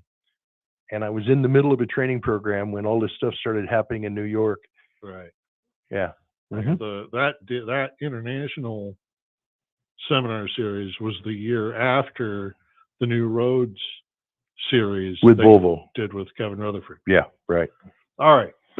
Okay, so we got the first call here that's been waiting a few minutes. It says maybe Sam. Let's talk to Sam. Hello, Sam. Hey, how you doing? We're doing good. all right. I have How a are you? question. He said it's maybe Sam. Now, does that mean maybe is your first name and Sam is your last name? I think he had that from history because nobody asked me my name. Ah, okay. Yes, there's a note that says Sam. So what's But up, there's Sam? also a caller name that says Salvador. So Who knows? I really Wow, don't they know. even got my real name. Nobody knows that. That's amazing. Hold the Okay. secret. Very good. My question is this: I have a T600 with this obviously a setback axle, Caterpillar engine. I have a 120-inch sleeper, ARI sleeper. My problem is now that you guys have aligned my truck properly, I had Chad do it, and I can actually get more than 100,000 miles on a tire. Now I have a problem of my front tires are always 100% maxed out on weight. Yeah. Mhm. The only time they're not is when I actually carry a load. It actually takes weight off my front axle. Yes. My problem is I've never had a front tire blowout until I got this truck. And what I want to do is change it to a larger tire like the 315s that have a much higher weight rating. Mhm. And I was wondering what do you think that's possible with a standard setup, or is that a whole different front end? No, it's not a whole different front end. A 315s will require different rims, Yes. and you'll be able to put those 315s on. Okay, that's not a big deal. The problem with the 315 as opposed to the 295. So are you running Michelin's or are you running another brand? I would love to run Michelin's all the time, but when I have a blowout or an emergency, nobody has them, so I end up with what I can get. And I've got Yokohama's right now. Okay, Yokohama is a 295 wide tire. Okay, 295 something 75 22.5. Okay, and the 295 is describing the width of the tire in millimeters. All right. Yeah. If you go to the 315, the tire is wider, gives you a bigger footprint, right? Right. With the wider tire at speeds over 65 miles an hour, you will tend to wear both shoulders on the tire. Right. So if you drive slow, the 315 is a great tire. Yeah, but if you're going to run at 65 plus speeds, you will experience both shoulders wearing. Okay. Okay, just like the rear tires. I got you. Yeah, when you run the wide singles. Okay. Right. Now, if you went to an 11R22.5 tire, okay, you could go to a 16-ply 11R22.5 that'll carry 7,000 pounds on each tire, and you'll get the additional weight capacity without suffering the outside shoulder wears because it's a narrower tire like the 295 is. Gotcha. All right. Okay, this truck was set up. Okay, it was ordered as a cabin chassis, and then they stuck the ARI sleeper on it. Mm-hmm. And how it was set up was with tall 22.5s in the front. Right. So I've got, I think it's the 11s. So Yes. I got tall 22.5s in the front, and I got the low pro 24.5s in the rear. That's just how they set it up. All right. So I think that's why they did it, was for that extra capacity that you're talking about. Mm-hmm. Probably. But they might have only gone 14-ply 11Rs. You can go to the 16-ply 11Rs. No reason not to. Okay. Is that a difficult tire to find? Because even getting the tall 22.5s aren't bad. I can find those. I don't know. I don't shop tires, so I couldn't tell you how common they are. Right. But I would go to a higher ply rating with a larger weight capacity in the same basic tire you're in now instead of going to the 315. And my big question here was, what were the looking for. conditions under which these tires blew? Yeah, what kind of Okay, inflations that's were an you running? interesting I am running 130 like you advised me to. It says 120 on the side, and I run 130. I go up 10. All right, if you're running 120 sidewall tires, you're already on a 16-ply. Right. Okay, so you have the ply rating you need. What's the weight capacity listed on that tire, and what's the weight capacity listed on your axle? offhand, I can't exactly say those numbers, but I have done them specifically with my cat scale and look, and I am spot on, maxed out on my tires. And that, well, what's weight that you get on the cat scale then? I'm thinking I'd have to look at my cat scale. I don't have it in front of me. 34. Does that sound? No, that'd be a drive around axle. 34. No, you should be 12 or 13,000, something like that. Right. I think I was like 34 on the 13.4. front. You got a real problem. 13.4. Okay. Yeah, So you I got think a I was 13.4. Okay. Talk to a tire dealer. I don't have books in front of me. Talk to a tire dealer and tell them you want an 11R tire that will carry 7,000 pounds per tire instead of 6,000 pounds per tire. Right. You probably got one that carries 6,600. That gets you to 13 Yes. too. But if you can I get a think that's exactly 7,000, what it is. if you can get a 7,000 pound tire, and I know they've got them, I would go up to that tire. Okay. Yeah. You know, a tire doesn't blow just because it's at its weight. No. So there's got to be additional factors going on. Speed probably is the one thing that I think of. Okay. My last blow, and I generally go slow. I'm going 62 as I speak. My last tire had an odd wear mark, and I just happened to be up at Chad's place in Kansas City, and I had him look at it, and he said, "That is damage to the tire. You hit a pothole or something." But the Right. tire was still relatively new, Right. and he didn't say anything about replacing it. But I think that's why it blew, is that I had a damaged tire from a pothole or something. Okay, that makes sense to me because running 130 in the tires you've got now and they're at the correct weight, there's no reason for that to blow unless you're doing 85 miles an hour. Right. Okay? Which I don't do. Right. Right. But if you damage the internal structure in the tire, yeah, it can blow. It can blow. And then in that case, the 315s aren't going to help you anyway. Right. Yeah, I wish I could show you a picture of this blow. It happened on my driver's side. I was just coming up 17, heading to Flagstaff, got up top of the biggest hill, and the entire sidewall of the tire split apart. Yep. It didn't go immediately flat. No. It somehow carried some air so I could get off the road. Yes. And didn't go flat until I was on the side of the road. Right. That's great. Right. That Right. was What bizarre. month was that? No, that makes perfect sense to me. In the sidewall, in the casing of the tire, there's an inner liner that contains the air. It's made out of butyl rubber. Outside of that envelope are the steel cables and the plies that hold the tire together. You damaged the cables. Yeah. And the cables failed, but the inner liner didn't. That's why you were able to get it off the road. That was And absolutely amazing. what It was month was it was that? summertime and it was very hot. Yep. I just And kind of Summertime going and feel hot. it uphill, was you're going towards Flagstaff. very hot. You're putting a lot Yep. of pressure and creating a lot of heat in that tire. And it's the heat that causes the tire to fail. It's not the pressure. Yeah. Yeah. Right. Okay. So either But- stick with the size tire you got now or find a tire dealer that can sell you an 11R that will carry that higher weight rating of Right. 7,000, and then you'll be fine. Awesome. All right. That helps a lot. Real quick, All righty, buddy. with your alignment Mhm. and with your system, this Mhm. I never had that problem before because I couldn't get more than 100,000 miles out of my tire. They would just have, and then once I got it fixed, and I literally got 285,000 out of my right front. Cool. My left front had a catastrophic failure, but it absolutely works. My truck's going straight and doing everything. Anyway, I appreciate it. That was the question I had, and that was a good answer. Thank you. Glad to help you, buddy. Have a good day.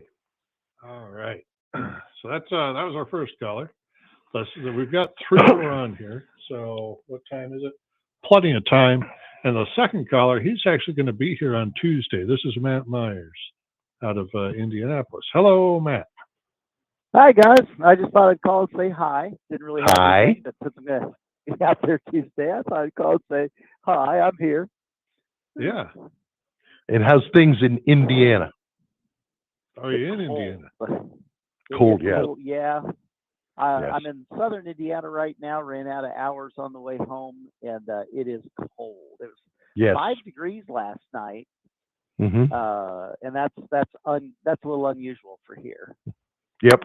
Yep. Yeah, we didn't get that cold of an Arctic blast. It got cold here in Iowa, but not that bad. Next week when you're here, yeah, it's going to get down to 9 degrees. So you picked a good time to come. It's a good time not to be on the road, didn't I? That's right.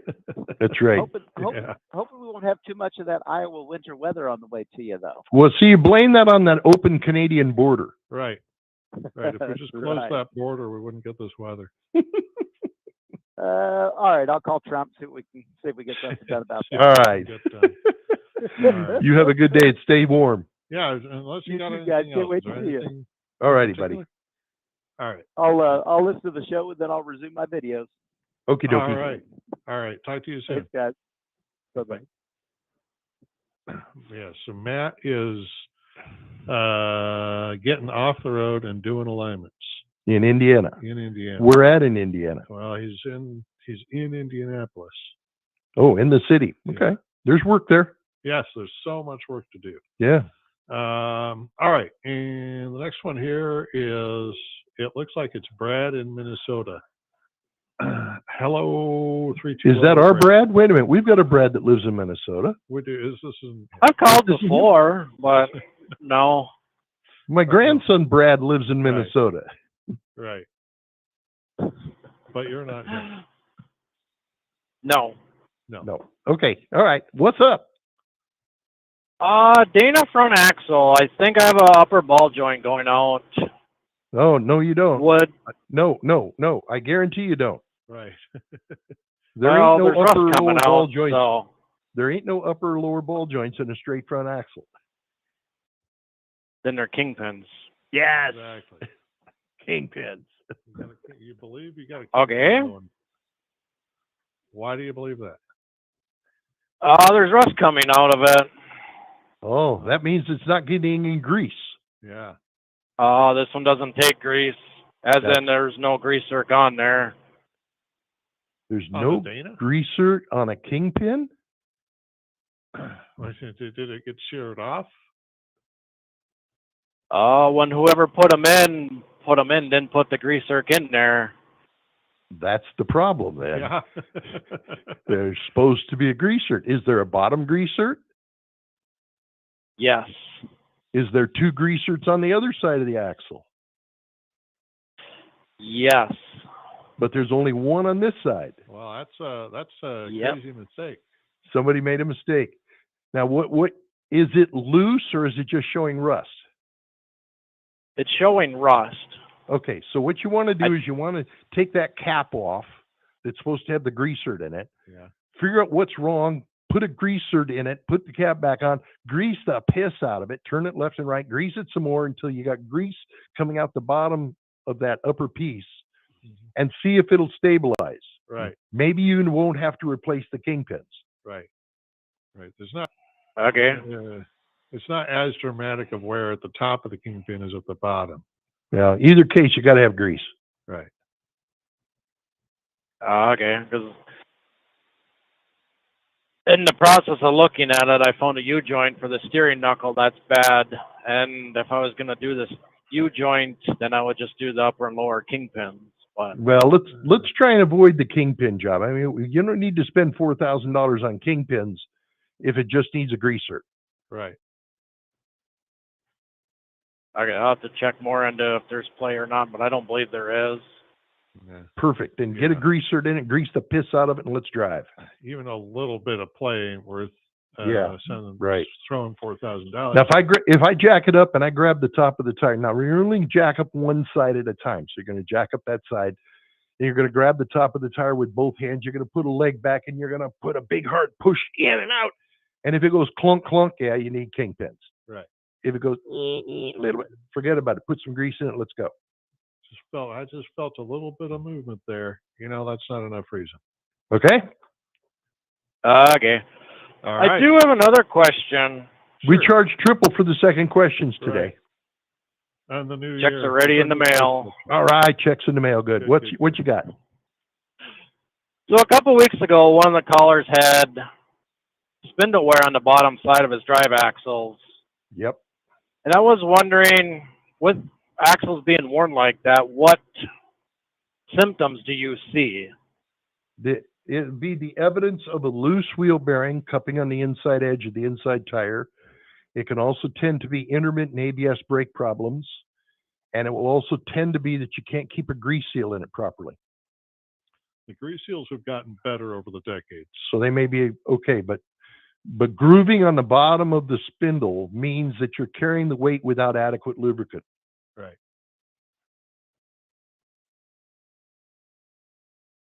Even though it's an oil bath type situation? Yeah. It's got not enough lubrication. It's carrying weight. That's where the groove comes from. Now, if the wheel bearing was loose, even if it had enough grease, it would still wiggle back and forth, and it's going to groove it.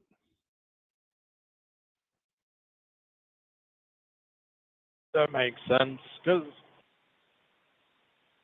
I have wear on the bottom of my axles as well, and there's a vibration and slash a hop, I would call it, in the rear end. And I don't have any of those symptoms that you say as far as Okay, let's tire wear. Let's talk about the vibration.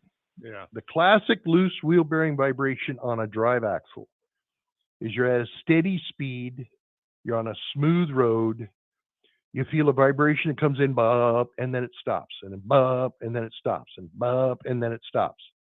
As soon as you step on the throttle, it tends to smooth out. If you let off the throttle, it smooths out. But steady speed, steady torque, you get that 3-second cycle of vibration. That's a classic loose wheel bearing on a drive axle. Is that what you got? No. Okay, then you got a different problem. Yeah. Now, remember, all spindles wear on the bottom side. Yes. Long enough mileage, you're going to have significant wear. So how many miles you got on it? It's hard to say. This is a cutoff on a 97 Peterbilt, but I think 1.5 million, I would guess.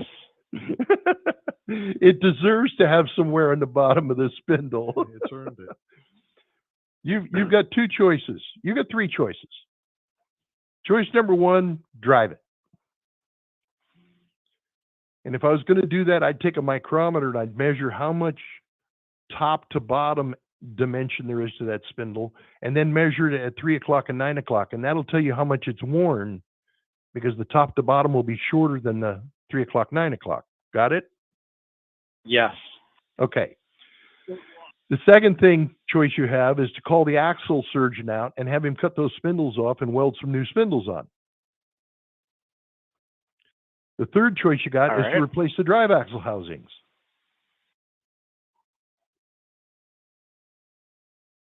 Yep. Yep, that sounds expensive too. Oh yeah. Oh yeah, there's But this it is all to earn money, so. All right. There's about 12,000's worth of wear on there versus. Ouch. Well, if you took from what- if you took the hub off and you got the spindles off anyway, and you put the micrometer and you measured it, okay, fine. There's a race that is supposed to fit around that spindle. Right. That's the inner race on the bearing, right? Yes. Just take the race, slide it on the spindle to where the journal is that it's supposed to ride on, and see if it wiggles up and down. Yeah. If it is, there you got enough of a problem to spend money to fix it.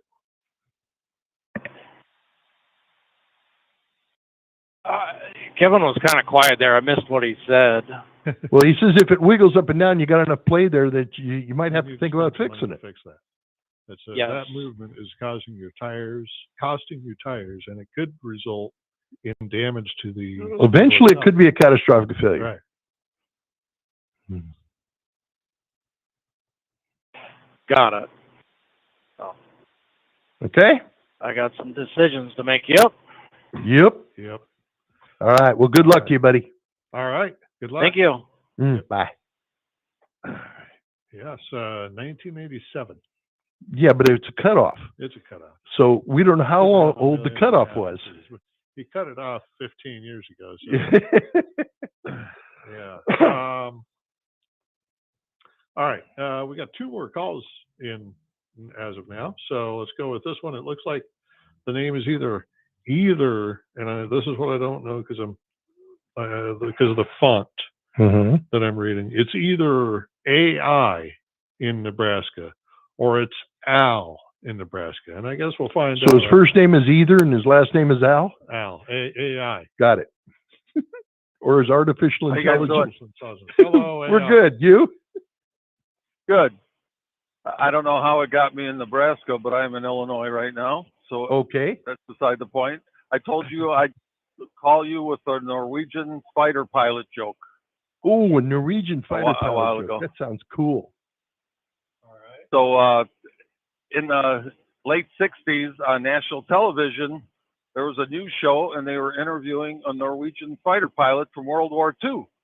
Yeah. And the host looks at the guy and says, can you tell us about your most terrifying experience in World War II? He goes, well, I was flying through the fog and I looked through my left when the fog cleared and I see 10 German Fokkers. And I look to my right, I see 10 more German Fokkers. And the announcer's sweating and he's real nervous. And he says, well, for those of you in our listening audience, a type of aircraft flown by the Germans in World War II is a Fokker. And the Norwegian pilot goes, oh, no, those Fokkers were flying Messerschmitts.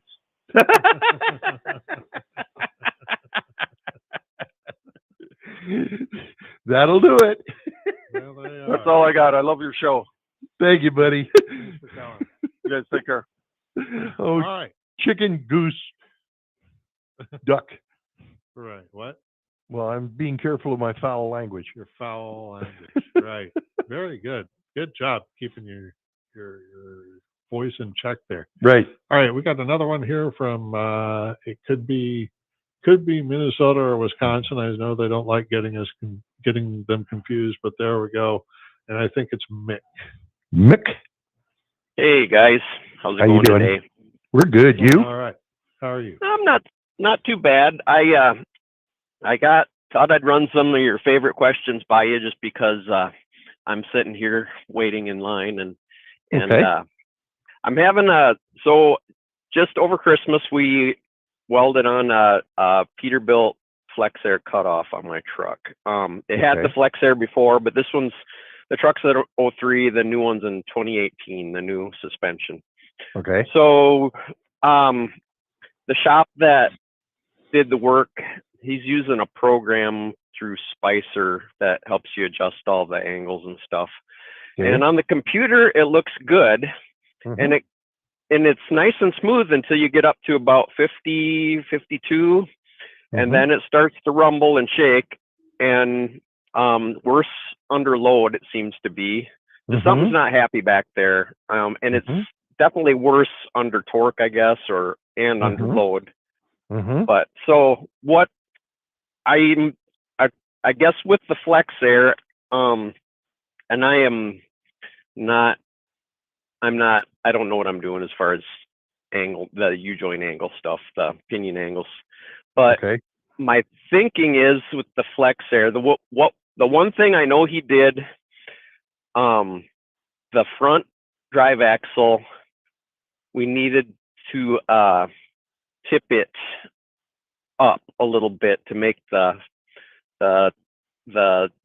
main shaft right, and then that corrected the intermediate shaft. But we didn't do anything with the rear, and I'm wondering if those maybe need to flex at the same rate under torque or something. Maybe there's something that's there, because I know they're torque reactive, right? So yes, very torque reactive. Okay, so let's talk about what the pinion angles should be relative to each other from front to rear. Got it? Okay. Yep. A lot of trouble trying to figure out what they exactly are. They're supposed to be about 10 degrees different. So the basic rule of thumb is the front one should be at about 3 and the rear one should be at about 13. Now, and that's on the intermediate shaft or each one, all the way, all the way out. Oh, okay. The front diff housing should be tilted 3 degrees positive. The rear diff housing should be tilted 13 degrees positive. Right. So if you just okay, I follow you. Right on top of that square housing. Yeah. Okay. Now, if they needed to move the front diff to, let's say, 5 degrees to get all the other drive shafts right, then I would want the rear diff at 15 degrees. Okay. So it should be 10 degrees more than the front one. That's the basic rule. Okay. Okay. And individual modifications off of that depending on what you've got. All right.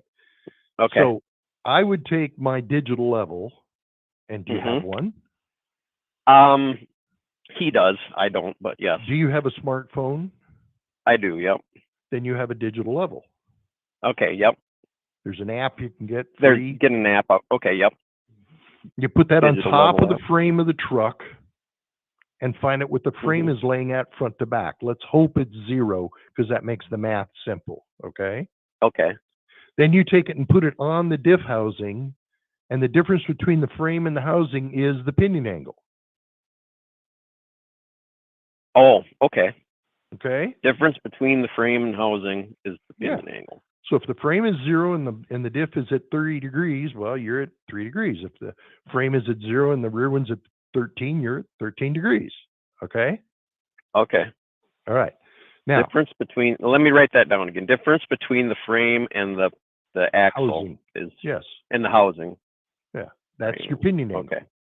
All right. Now, okay. Let's say you measured that and you were pretty close, but you still think maybe that's where the problem is. You take that short shaft drive shaft out between the two housings.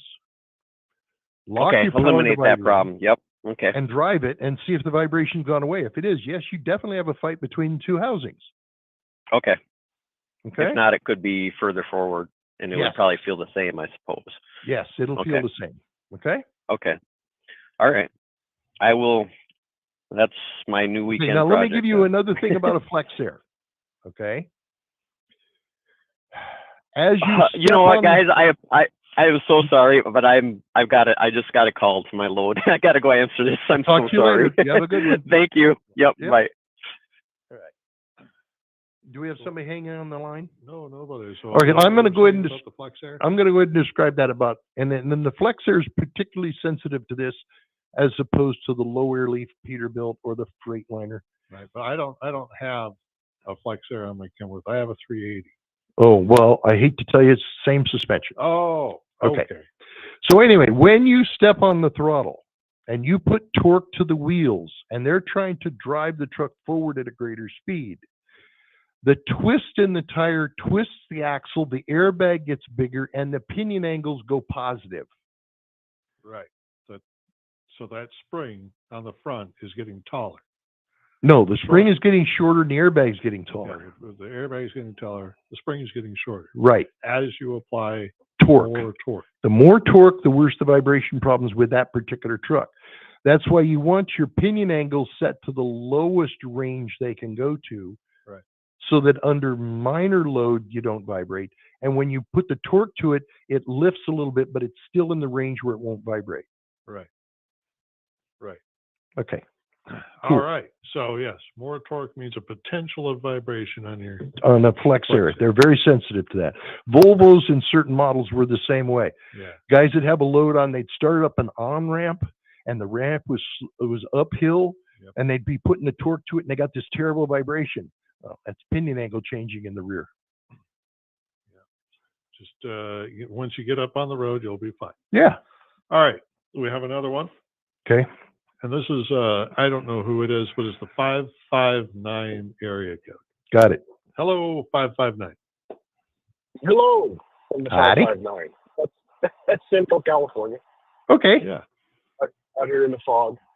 Yep. I just was going to talk about that suspension. No, smoke's further south with the. That's Santa LA. Winds, I think that's what, Yeah. it's blowing all the trucks over. There's all kinds of stuff on the road yesterday. What a mess. That AG suspension, that's the D-shaped ring in the front. Yes. Yeah, I've got one of those on a 6x2, and yeah, that really moves around. Yes, it does.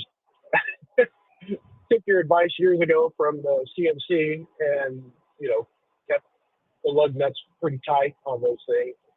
And what I didn't know is that big giant piece that goes across the bottom is aluminum. It's just cast. Yes. And it's got some sleeves that run down in it where the U-bolts go. Yes. And the sleeves kind of work up. Well, what I learned later was these U-bolts were seams to that aluminum. Oh, you thought it was tight and it wasn't. It was not. And I had that rear end come loose, which was, that was a little shocking. I've had a lot of stuff happen in the decades I've been out here, but a rear end coming loose, that was the first time. That could get exciting.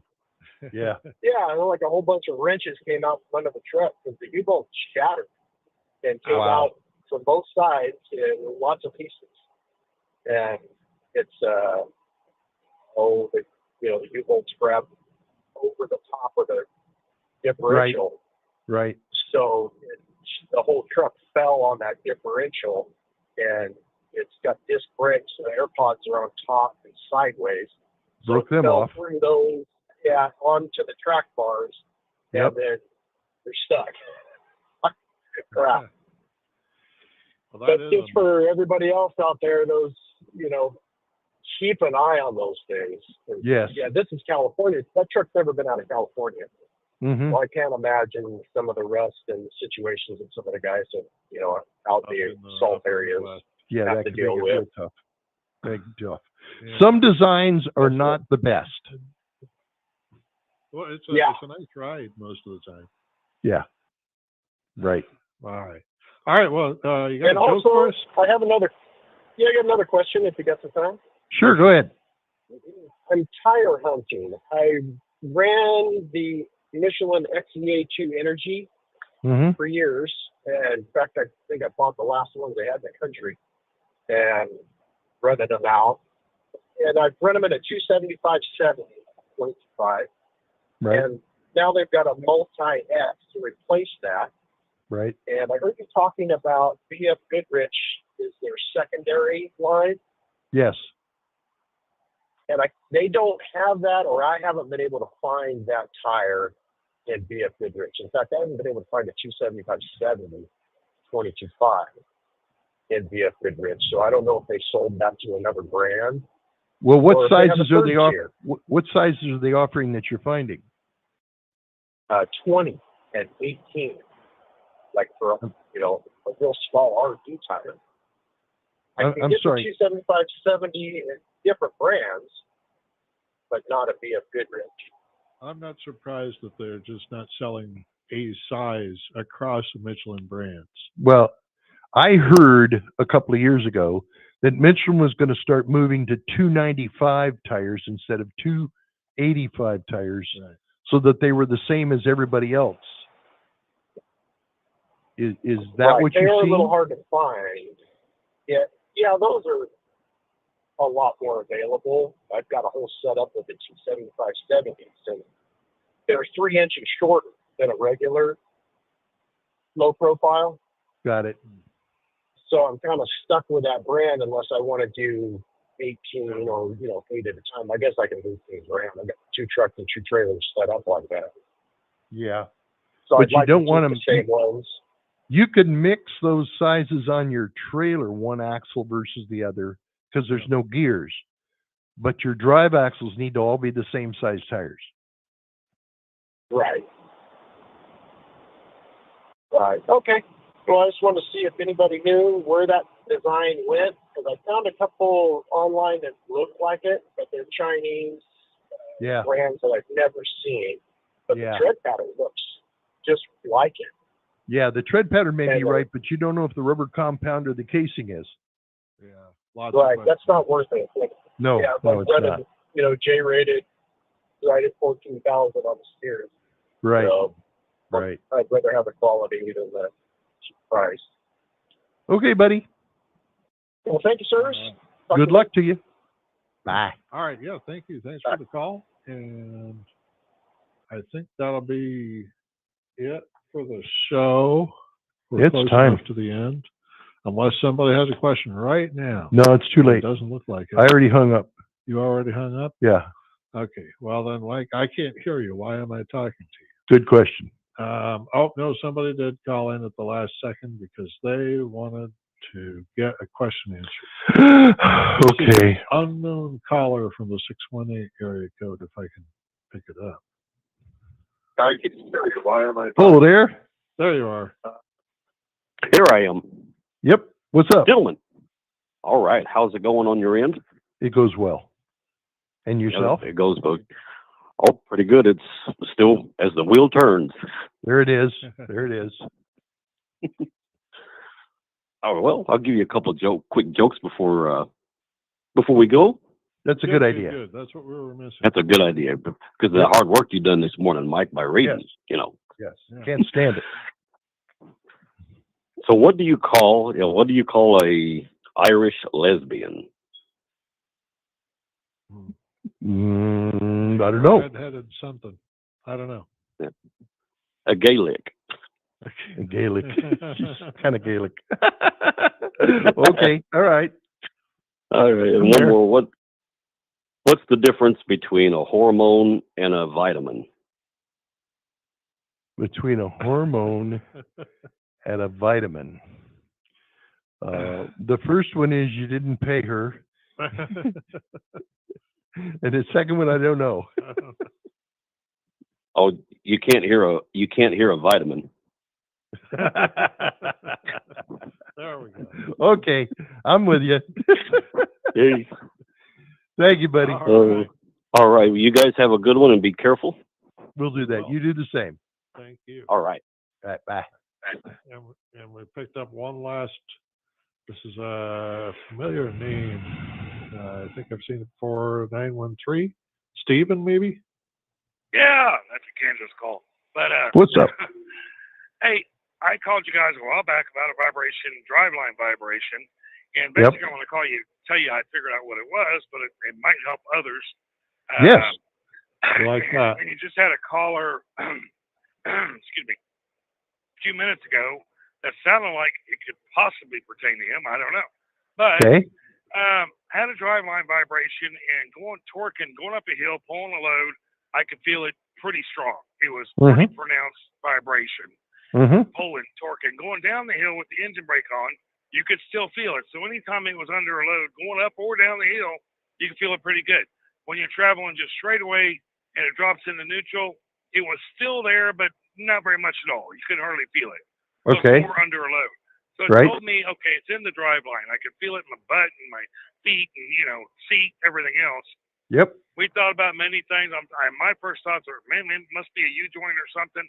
But I did find a carrier bearing that had some pretty good play in it. I put a new carrier bearing on. Oh, my God. You want to talk about a nightmare to get that damn thing off? I had to cut it off with a grinder and then use an air chisel. And, it was a pain in the ass. But anyway, put the new one on there. Didn't change a thing. It was still there. So I checked all U-joints. Couldn't find any U-joints bad. Well, last night, I had to put new tires on. And my tech that works on my truck for me is a great guy, Lithuanian, but he's phenomenal tech. And I told him we were getting 8 o'clock last night. I said, I know you don't have much time, but can you roll underneath there and check that drive line, see if I missed something? I got a drive line vibration somewhere. I can't find it anywhere. It's bugging the hell out of me. I don't know if it's in the differentials or in the transmission, but I can't find it. He started from the transmission, worked his way all the way back. All your U-joints everything looks good through here. Got back to the first differential, the front drive axle differential, and I guess the shaft that comes out of the differential, your pinion, I guess. Right.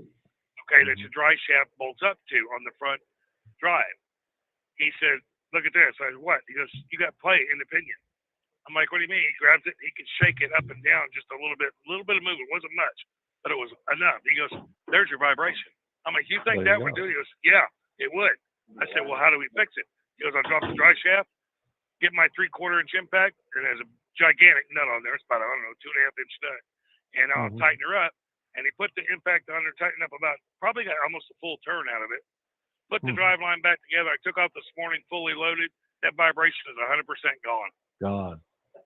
Very Just good. from that pinion nut being loose on there. gave it enough movement to cause an entire driveline vibration.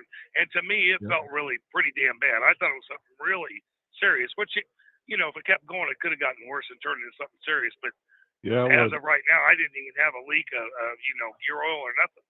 So, well, that's I fantastic. guess sometimes it doesn't take a whole lot. And me checking the U-joints, you'd think I would have grabbed that pinion, I guess, and tried to move it, but I didn't. So, check everything. Check it all. That's right. That's right. And the older they get, the more you got to check. Exactly. That's right. And that's true of me too. The older I get, the more I got to check. All right. It's just a number. It's just a number. Yeah, it is. A number All right. don't mean Thank you shit. very It's much all for in the your call. head. All right, guys. Have a great day. Bye. Thank you. All right. Well, Mike has already checked out because he got a call he had to take. So I'm going to go ahead and end the show. I'm really looking forward to talking to everybody next week. We're going to go through chapter 1 of the book, and we'll get some questions and answers, and look forward to talking to everybody then.